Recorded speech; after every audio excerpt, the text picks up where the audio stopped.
Welcome to the FNO InsureTech podcast, a place where movers and shakers from all points within the insurance ecosystem gather and discuss all things InsureTech. We talk about how technology and innovation are affecting and driving change in the industry. Here are your hosts, Matt D. Fothery, Lee Boyd, and Rob Beller. Hey, podcast world, welcome to another wonderful episode of FNO InsureTech with your hosts here in hunkered down land, Rob Beller, and none other than the one and only, the man, the myth, the legend, Lee Boyd. Hi, everybody. It's kind of nice intro, man, myth, legend. What do you think about that? It's a wonderful. I've never given you one like that. No. I'm thinking there's probably a reason for that. Well, you never know. It's not your style. How's the world of hunker down Sacramento? How's that going for you? Well, here's the irony. It is as beautiful a day as we can have. It's like 68 or 69 degrees and not a cloud in the sky and just beautiful with a little breeze outside. It's perfect. That's wonderful. But that doesn't give an indication to the general feeling in the air, which is, concern and nervousness, I think, for most people. And no, we're doing good. We're doing good and trying to soldier on. Speaking of soldier on, that would be something that you would have heard from somebody in England, right? Because they soldier on. Yeah. I think you're right. I don't know for sure, but I think you're right. I'm trying to turn a corner here. Well, to introduce why don't we our turn guest. that corner? I'm trying to introduce our guest. Okay. Who is it? It's Ellenie Chan. Do you know who that is? I do, but I'm not sure everyone else will. Well, why don't you fill us in? I would rather you fill everyone in. Ellenie Chan is the Chief Content Officer of Insurtech Insights, which is a really cool organization that is basically about events and content all around InsurTech and the insurance industry. They put on 3 conferences a year, and we wanted to check in with them to hear about what they do, their conferences, and a little bit of insight about the struggle of putting on conferences these days, right? Yeah, I would imagine that there's all sorts of struggles, and I'm curious in what they've done with some of their past events and what their future holds for their current events on the books. And then maybe we can talk to her about what else they do. I know that they do things outside of the conference world. So I think I'm very excited to talk to her. In fact, I think it's kind of late where she is right now. It is. She's really kind. I think she might have made a mistake when she accepted our time recommendation, because for us it was great. It was right in the middle of the day, but for her it was after 9 o'clock at night. So yeah, we do appreciate her taking this call. Not that there's much else to do these days, but be on podcasts and eat bonbons, right? That's true. Do you think they have bonbons in London? I don't know. I've only ever had bonbons at a movie theater. How about you? Never had bonbons. I thought they were made up for years and years. Oh my gosh. Do you know there is such a thing as a bonbon? I do now, but I couldn't describe it or tell you what it looks like or anything.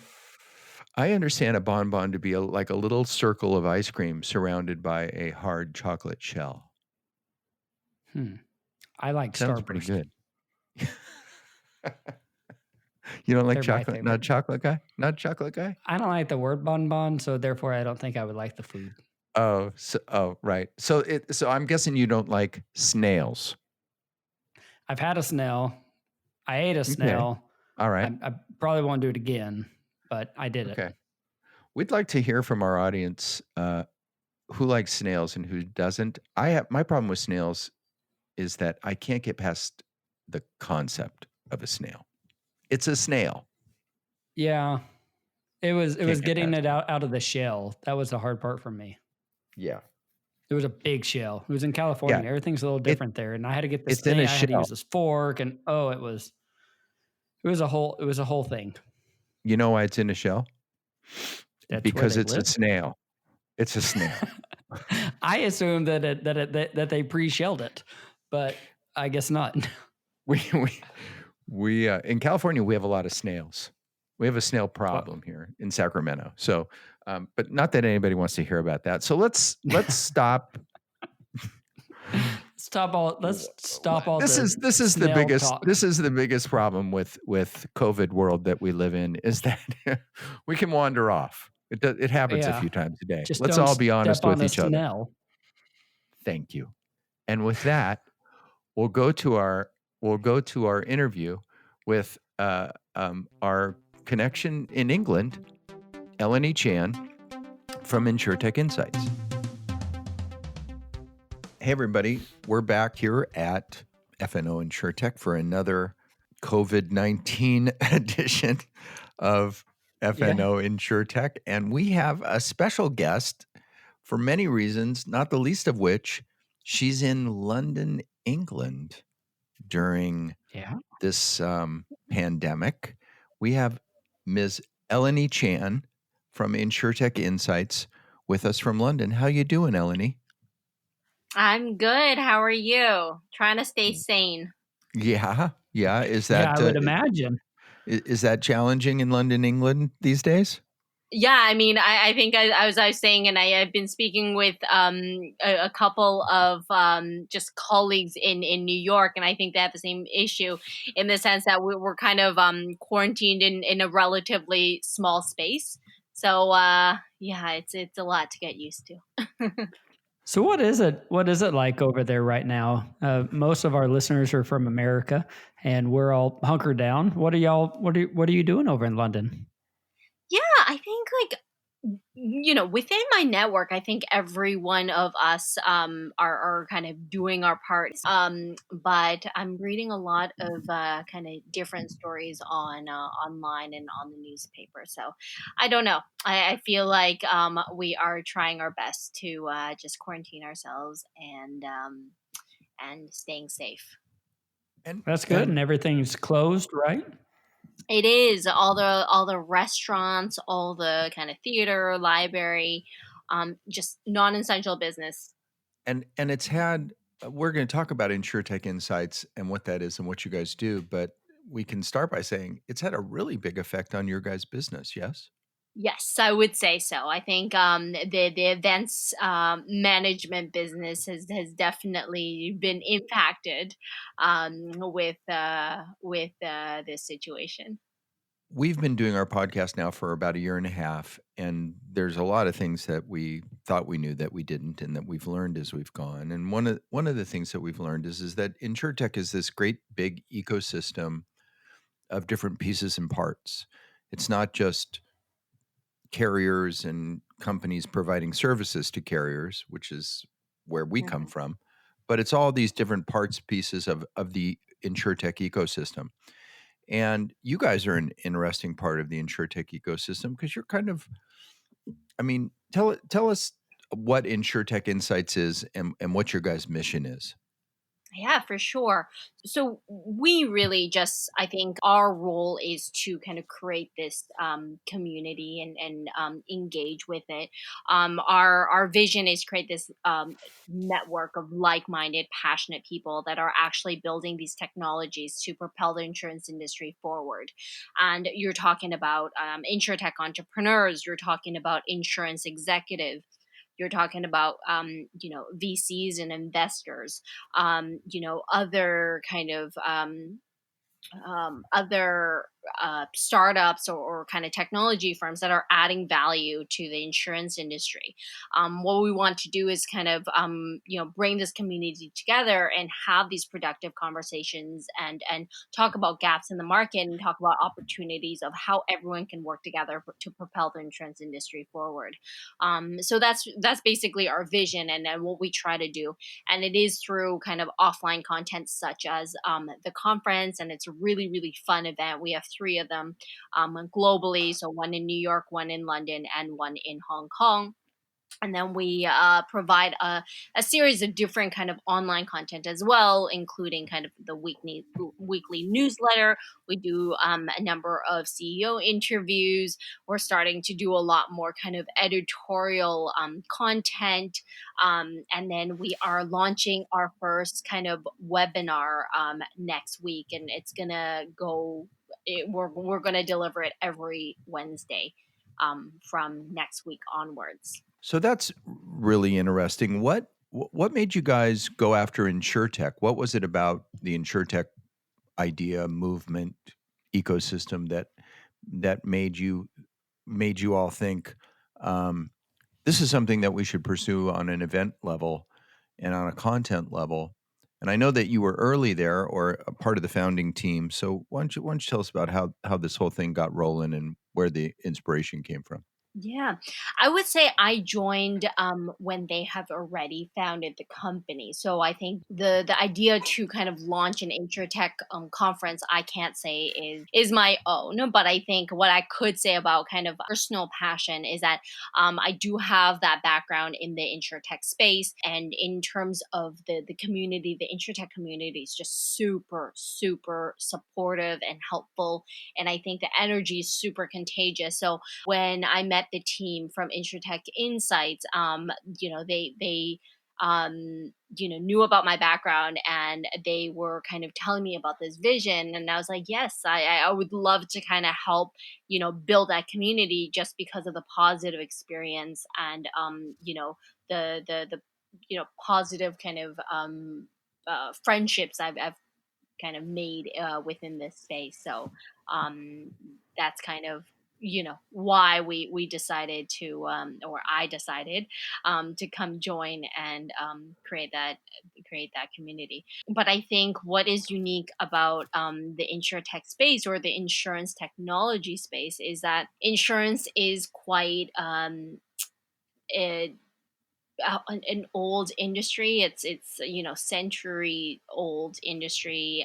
There's a lot of processes that hasn't necessarily been refreshed. And I think with all the trends happening kind of in different industries, technology can help refresh the insurance industry. So I think that's why people are really excited. And now there's a lot of kind of bright and young minds that are coming, into the insurtech space to kind of, make a difference, and just make it a lot more engaging and relatable to the demographics now. For a couple of years, we've heard about the insurance world being slower, needing technology, this whole insurtech bubble. Are we still at the forefront of this, or do you think that we've made progress into the middle or towards the end of this bubble? To be honest, I think, the last couple of years, there's been just an explosion of, insurtech companies that are popping up. And initially, when you kind of look at what the companies are doing, they're helping, insurers distribute the product Hmm. to make it much more relatable. As I was saying, to different make it more current, to target different demographics, and make it easier and less clunky for people to buy the product. But I think, looking at the insurance value chain, so looking at underwriting, distribution, customer care, and claims management, there's so many different technologies and tools that could help disrupt each part of that value chain. And I'm not I see a glimpse of it, but I'm not Hmm. sure, like, it's fully realized yet. I think there's still a lot of technology that could make each part of that value chain much more effective and productive. So, what do you think it is? Do you think that the technology has not come together to fully give a customized solution, or do you think that the insurance carriers have not really realized exactly what they need? I think some insurers definitely realize that there is a need for it. I think when you look at a lot of the insurers, they a lot of them have an innovation team. A lot of them have a corporate VC team that are scouting new technology, scouting new companies, and looking to adopt it in house. I do have to say, looking at an insurance firm. Um, you know Once again, I think the process are clunkier. They're not used to the agile type Hmm. of workflows that a startup would be used to. So I think there's a cultural difference. When you adopt new technology into kind of a larger firm. So it's almost I think that a lot of insurers are trying, and they have the intention to look at some of these uh, nimble technology, and try to make their process better. But I think implementation could possibly still be an issue. Yeah. Once again, I'm also seeing it from an outsider, so that's my kind of wild guesstimation of why it's not fully innovated yet. Sure. Well, as an outsider who does get to put on uh, conferences in three distinct locations, New York, London, and Hong Kong, can you compare or contrast the insurance landscape in those cultures? Are some cultures further along or doing things that other cultures aren't? Like, are things happening in Hong Kong that America's not going on yet, or things in London where New York hasn't taken on? Yeah, I would say, looking at the landscape in Asia, I think economies like or countries like China, they're doing fantastically well in terms of kind of innovation. They're throwing a lot of money. They're throwing a lot of resources to use technology to make their insurance firm more kind of innovative. Looking at like Ping On, looking at the largest insurance unicorn in China, Zongon. They're all kind of they're a technology company first and an insurance company second. Looking at the European landscape, I think the European insurers, they're definitely uh, their eyes are open. They're aware that they're being disrupted, and they definitely want to kind of move forward.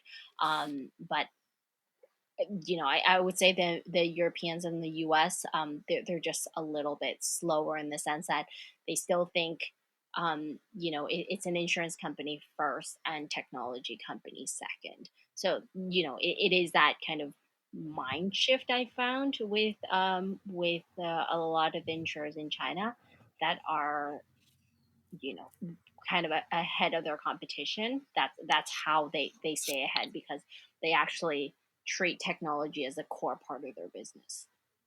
Right. That's a question that we've asked several people, founders mostly.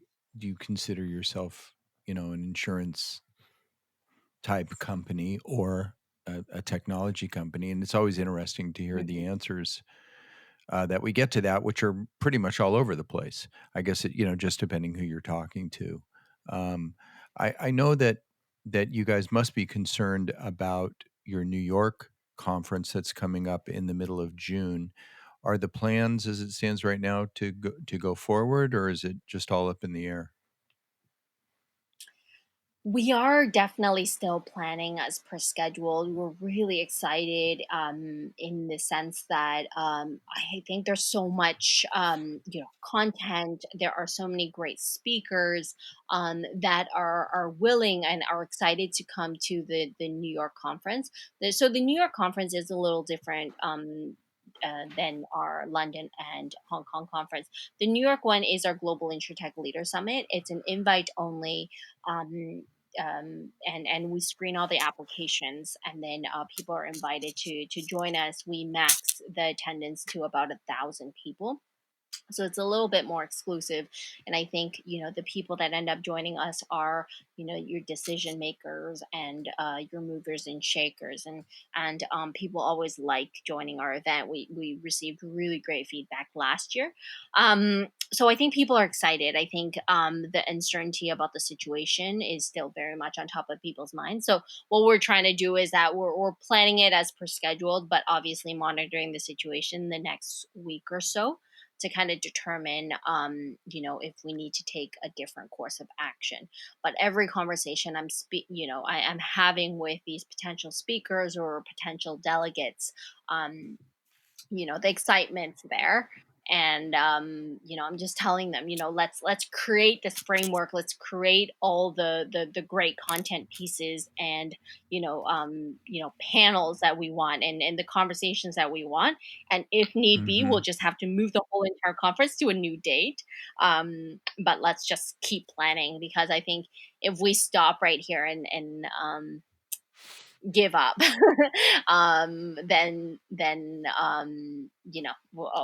we don't know when the next conference will be. So Right. now we just want to make sure we keep moving and stay positive, but obviously stay realistic as well, and making sure we're doing the right thing for everybody. Yeah. I mean, we're all having business disruption of one kind or another today. And anybody who's listening to this can relate. Everybody, each of us has our own unique circumstances, but your guys' is particularly challenging because it's basically an entire product that could be disrupted. But we'll all hope for good things about that. And speaking of New York, I think you did a good job to say how it's different. But I'm interested also that um, 5 years ago, 8 years ago, there weren't a lot of insurance conferences. It wasn't a real exciting area to get involved with on a conference Mhm. level. Whereas today, that landscape has changed entirely. Tell us how InsureTech Insights is different. I mean, obviously, uh, there's Dig in the United States. Of course, there's InsureTech Connect, which is its own world almost. How are you guys? How do you stand out as unique? I think our our vision to create this network of people is it's very similar to some of our competitors. I think everyone wants to kind of create this community. I think for us, conference is just one of our products. It's a very, very large part of our business, as of right now. But we have this ambition to go online, to curate content, to make sure we connect people that are in the community. So we definitely want to make sure we are making that, having that personal touch of connecting people that would work very well together.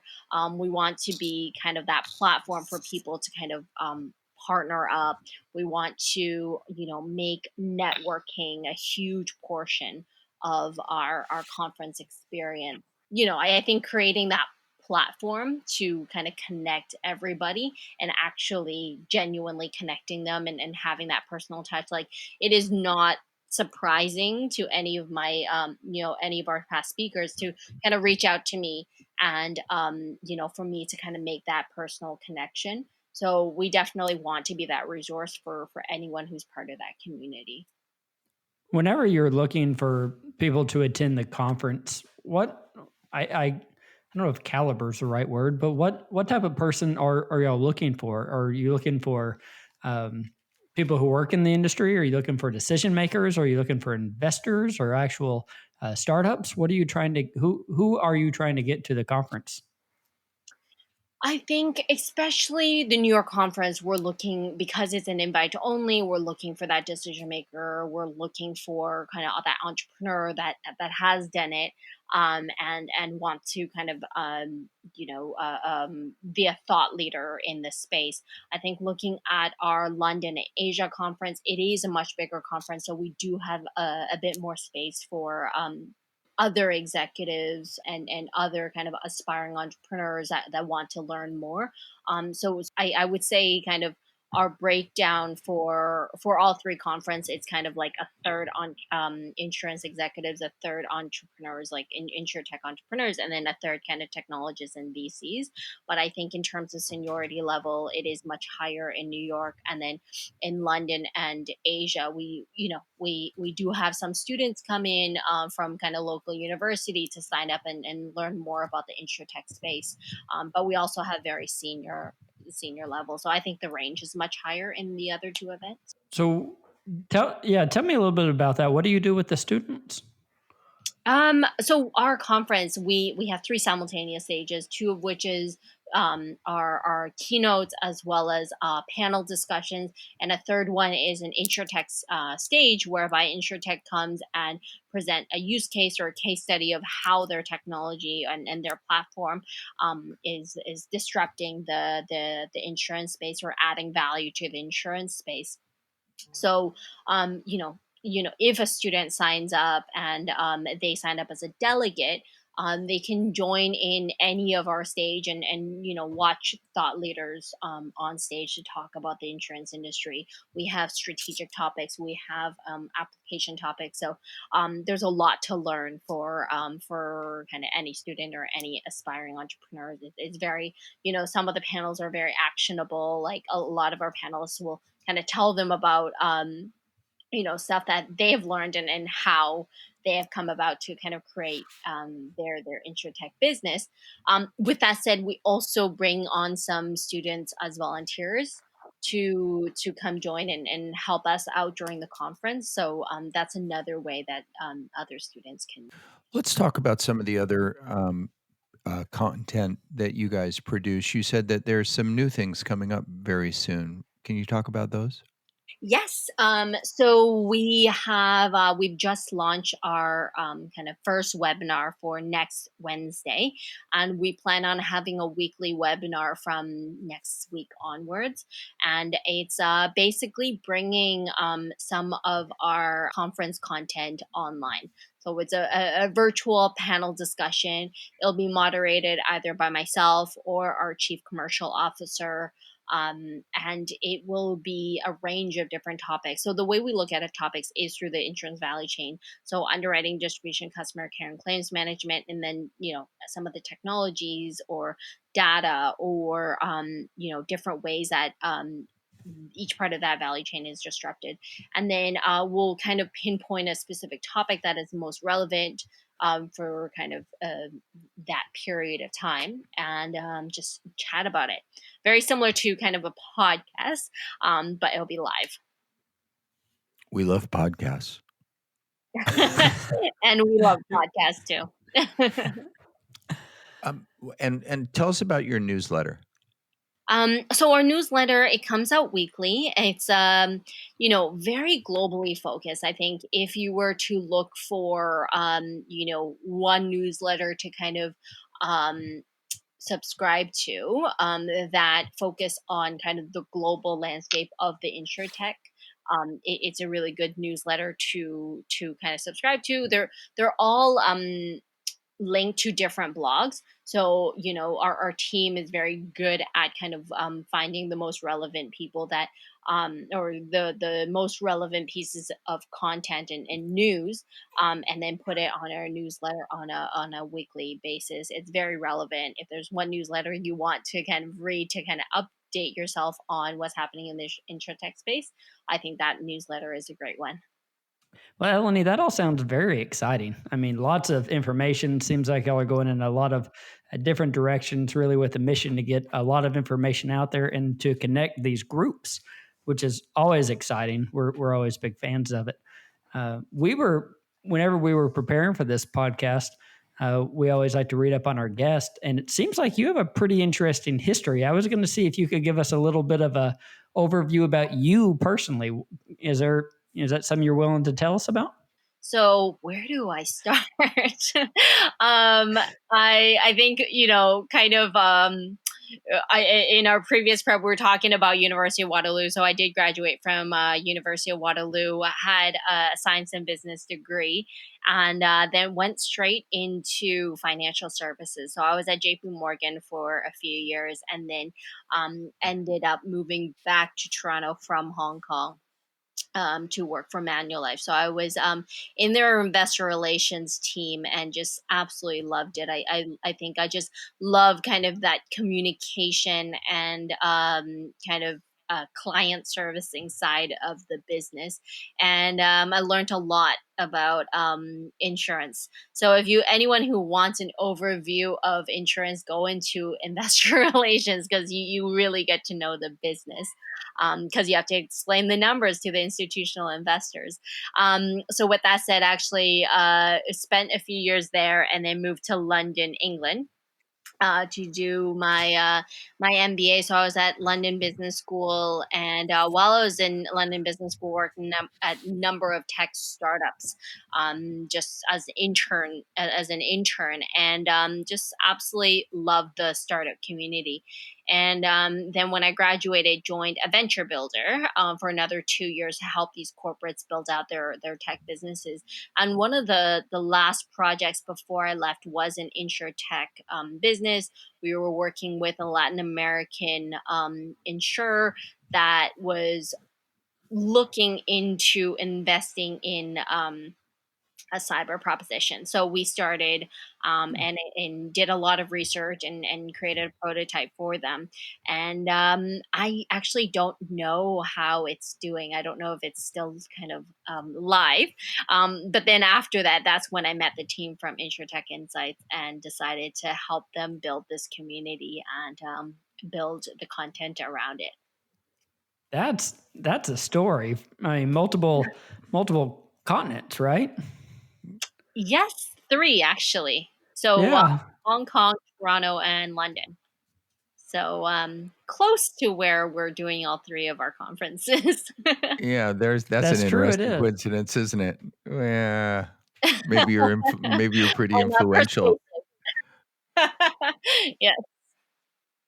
Um, in insurance and insurtech uh, attracts typically people from who have come up through insurance frequently, but or Yes. technology people, and you're kind of an exception. You came up more from the financial side, right? And so, what do you think of insurance now that you're in it? Do you like it? Do you like being around it? Yes, I actually absolutely love insurance, and I swear that is probably the reason I got the role or opportunity that I'm in right now. I think for me, I think I grew up with my parents always telling me about the importance of being insured, being protected, kind of financially, and just life throw curveballs at you, so you got to make sure you're protected. So I got that kind of drilled into my head from a very young age. And I think working in Manulife, I learned a lot about different products, and I just got so excited, and feel that everyone needs insurance. Obviously there are better products, and there are good products and there's not so good products, and the consumer needs to kind of, I feel like, learn a lot of that themselves.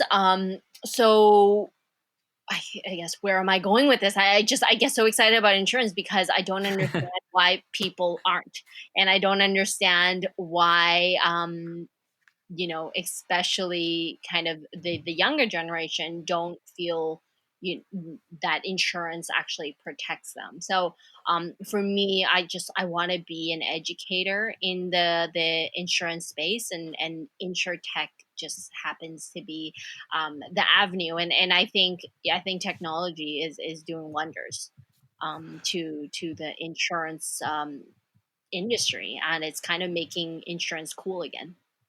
So, in the long run, after the COVID crisis is over and you Yeah. you launch your webinar and nothing, what do we look for in the future from your firm? I think what you will see is that we will continue learning or launching different products and, educating people on, what is the latest development in the insurtech space. Hoping to kind of keep connecting people, continue building our network. So, kind of launching products that will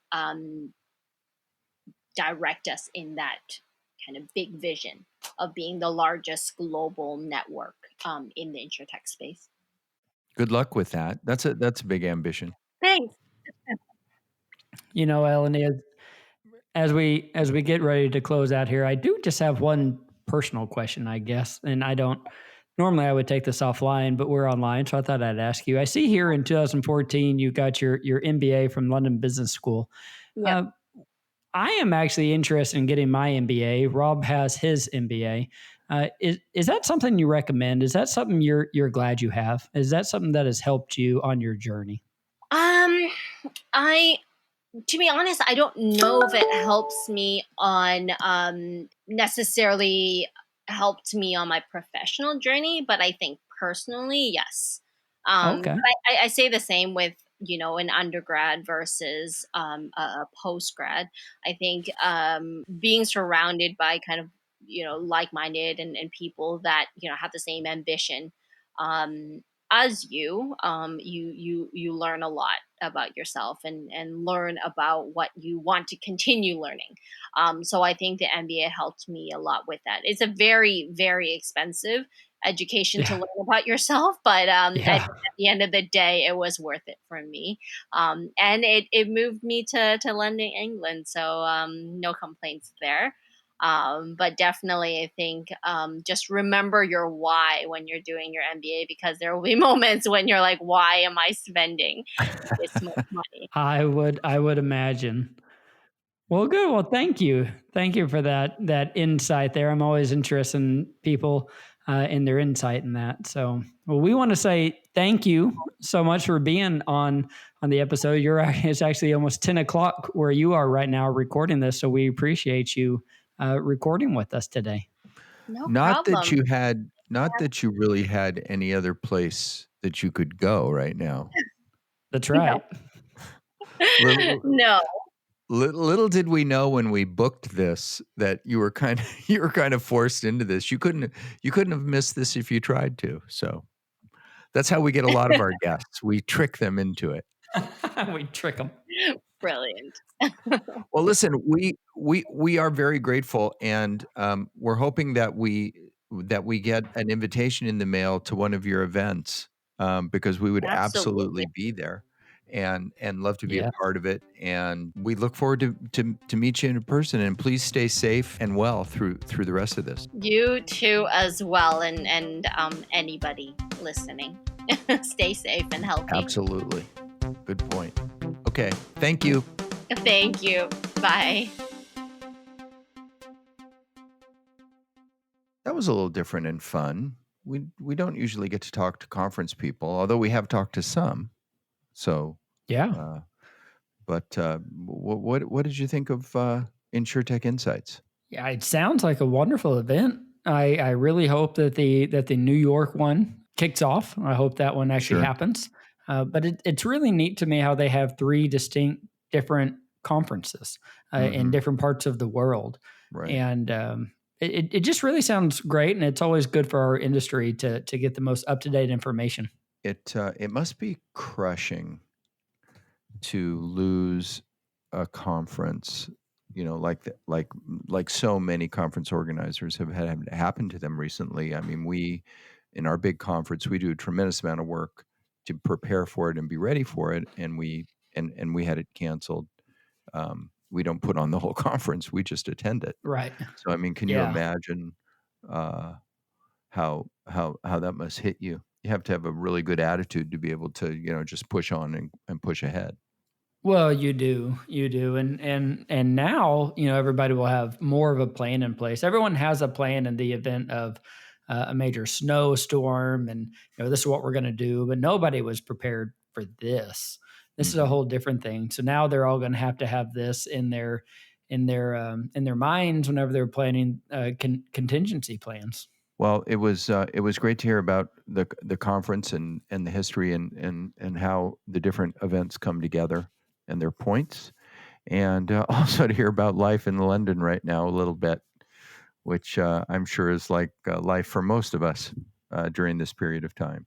Yeah. Yeah. I really enjoyed talking to her about that. We are in a bubble sometimes. I hear news reports about what's going on around the world, but to be able to talk to somebody about what's actually happening, I think that's so great that we can do that. And it seems like she's in the exact same boat that we are right now. Yeah. So, except she's in a much smaller living space, as she Much, told us. much smaller.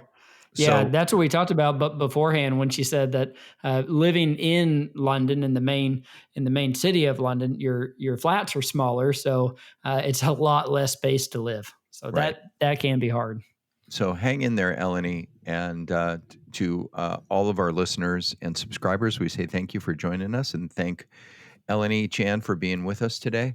And we encourage you to check out InsureTechInsights.com, which is her company's website, which details all the different activities that they're involved in. And we thank you for being with us and encourage you to stay safe and be careful. And until next time. Goodbye, everybody.